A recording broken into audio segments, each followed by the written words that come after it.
Hi, students. Hey, take two. I already recorded a 15-minute solutions video on this, but we're going to try again using Teams instead of my other screen capture software. All right, here we go.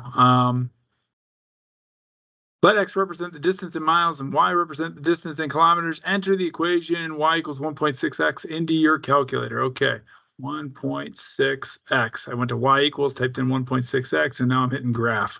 That's what I get. Trace the graph to find the missing quantity. Adjust the windows as you proceed. So I need to go 25 miles. Let's go to window. Let's go 0 to 50. And then let's go 0 to 50 on this too, whatever. It's good enough. Let's go back into graph. If I hit trace, it actually jumps perfectly halfway and you can see the 40 right there. So the answer is 40 kilometers. All right. Now I can't go to 120 because I didn't set my window far enough. So let's go window. Let's go up to like 150 here, and let's go 150 here. Go to graph, brace. Oh, you know what? That was perfect right there. It's crazy how that worked. But yeah, so it's 75, isn't it? So 75 miles is equal to 120 kilometers. So this was my X and this was my Y, but in this case, this was my Y and this is my X, right? Because X is distance in miles and Y represents distance in kilometers. All right, now use the calculator table function. So all we got to do is hit second table. And again, this is X and this is Y. Y is kilometers, X is miles. And we got to scroll down to 55 miles. I'm going to take a little stop though at 25 because there's my answer to 1A, 40. But let's keep going to 55. There it is, 88 kilometers. All right. 450 kilometers. I'm not going all the way there, but I will go to 120 just to see that answer. 120 is right about, oh, there it is, 75, right? 450 kilometers. Let's do this. Let's go second window. That's the table set function. And let's go, I don't know, table start at 400. And then when we go back into the table, second graph, we can scroll backwards until we get this Y equals, or the Y list to be 450 kilometers. Because remember, this is X miles and this is Y kilometers. So I'm scrolling backwards, looking for 450. I'm only at coming up on 525, 500, 475. There it is, 450. Come on, right about there, 281. 281 miles. We good? We're good. All right. Find the missing values in the table. Round each value to the nearest tenth. The problem is it's got decimals, and I can't really use the table to go back and forth. I think I'm going to use the equation this time. Let's go. I'm going to start with these two, actually. This is probably the easier ones. Change my colors. Let's go. Y equals 1.6x, right? We know that. 1.6 kilometers per mile. So let's go. Y equals 1.6 times 7.8. Now hit second quit to get back to my own screen. 1.6 times 7.8 is 12.48. Let's call it 12.5. Good enough. About 12.5. All right, let's do another one. Let's do the 650 here. So we're doing Y equals 1.6 times 650. Remember, miles is my input, and this is my output, kilometers. So all I got to type in is 1.6 times 650. That gives me what? 1,040. Great.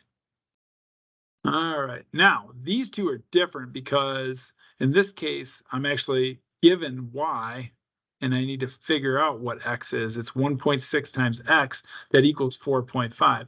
So if I just divide this side by 1.6 and divide this side by 1.6, I should get what x is, right? 4.5 divided by 1.6 is 2.8125. I'm just going to go 2.8. And one more time, how about 1,500 equals 1.6 times x. So if I just divide by 1.6 here, I'll get x by itself. Divide by 1.6 here. All right, so 1,500 divided by 1.6. Call it 938. Oops, wrong color.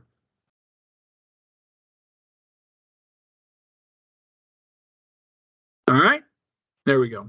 Could we check that with a table? Could we check that with a graph? Sure. Graph, I'll check one of them. How about window? What is this, up to 150? Okay. So I'm going to check. I'm going to trace it. I'm going to type 2.8 and it comes out 4.48, 4.5. Yep. And then I could scroll to 12.5, comes out 7.9. Yep, about 7.8. I could also use the table. I better tell it that I want to start at 650. Table set starts 650, enter, go back into my table, got an output of 1040. There it is. If I scroll down to 938, or if I just go into my table set and I start at 938, there's the 1500-ish. All right. Solving these equations, describe how you solve. Okay, I'm going to verbally describe it, and I'm going to write down a symbolic method or illustration of my description. How about that? 14 equals 3.5x. I'm going to divide both sides by 3.5. So I'm showing that work. And I'm saying it, divide both sides by 3.5. So on my home screen, 14 divided by 3.5 is 4. All right, next. This, I'm just going to divide both sides by 8. That'll get that x by itself. So let's try it. X equals, let's see, 45 times 0.62, enter, that's the top, divided by 8 is 3.4875. I'm not going to round that. Leave it exact. All right, what about this one? Okay, x is being divided by 7. I'm going to multiply by 7. That's the opposite, right? Those 7s will cancel out, just like these 8s cancel out over here. So 0.375 times 7.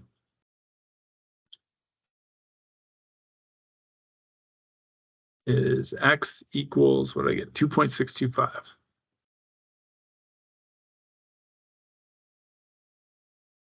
You know, I could always take that 2.625 and divide it by 7 and make sure it equals 0.375. It does. All right. Second time I'm recording this because of a glitch. Hand's starting to hurt a little bit. I'm writing too much. Okay. Next, I'm going to flip this over. I'm going to call it x over 12 equals 1 over 0.8. Flip the left side over, flip the right side over. Instead of 0.8 over 1, it's 1 over 0.8. Then I can just multiply this by 12 and multiply this by 12. That'll tell me what x is. Essentially 12 divided by 0.8. 15. Is 12 divided by 15.8? You bet your sweet Bippy it is. All right. Next. Here's the easiest way to get rid of that 3/5 is you multiply by 5/3. It's called the reciprocal because then the 5s cancel out and so do the 3s. And over here, you got to do the same thing. I'm going to multiply by 5/3. And what's that going to give me? It's going to give me x equals 1 times 5/3, 5/3. No calculator necessary. There you go. 3/5 times 5/3 is 1. All right, what about here? Same principle. You know, the easiest thing to do here is to multiply by 7/5. The 7s will cancel out, the 5s will cancel out, and you'll be left with x. So multiply by 7/5. And so on the left, you get x. I can do this with mental math because 20 divided by 5 is 4. 4 times 7 is 28. If you want to involve the calculator and do 20 times 7 divided by 5, it's 140 divided by 5, which is 28. All right, how about this? I'm going to flip it over again. X over 20.8 equals 3 over 2. And then I'm going to multiply the left by 20.8. And I'm going to multiply the right by 20.8. And that should give me my answer.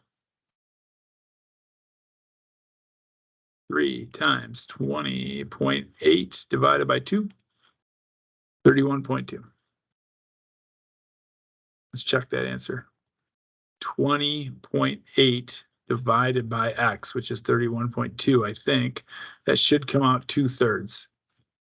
0.6 repeating is 2/3. Math, enter, enter, convert it to a fraction. Yep, 2/3.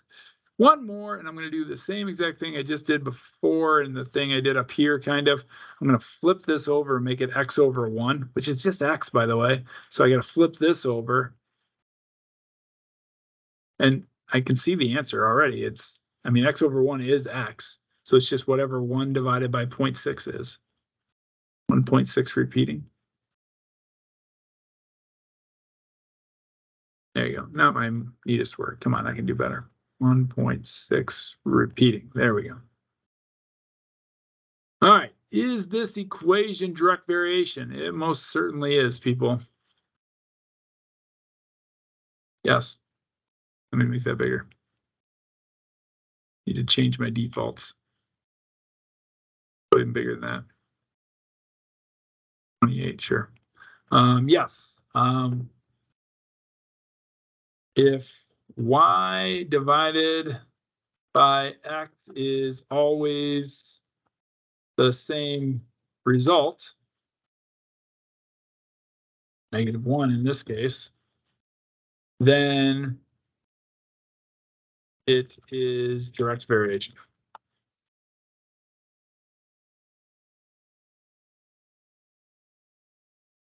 Now, this equation can also be, rewritten. If you just multiply both sides by x, you'll get y equals -1x. And remember, all direct variation equations are supposed to look like this: y equals a constant of variation times x. So our constant of variation this time is -1. So that kind of relates to it relates to all of them, but find the unit rate here. 116 miles divided by 2 hours is 58 miles per hour, right? So that's the unit rate, but a unit rate could also be like a direct variation equation, 58 miles per hour. So if you knew the number of miles x, you could multiply it by 58 and you could get the number of if you knew the number of hours and you multiplied it by 58, you could figure out how many miles you'd travel. 58 times 2 is 116. 58 times 2 is 116. 58 times 3 is 174. 58 times 4 is 232. 58x.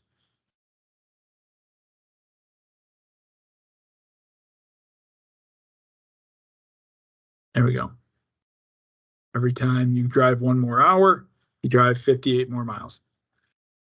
All right, this equation, shows direct variation? Of course it does, because direct variation is y equals k times x. So the constant of proportionality here is 1.25.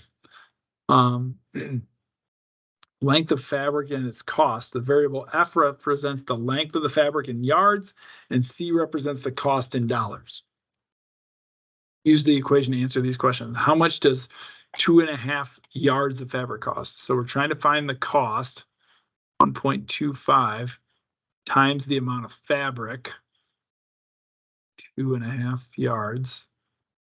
All right, so the cost would be, let's check it out, home screen, 1.25 times 2.5, 2.5, 3.125. So the cost, I'm going to call it $3.13. Got to round it, right?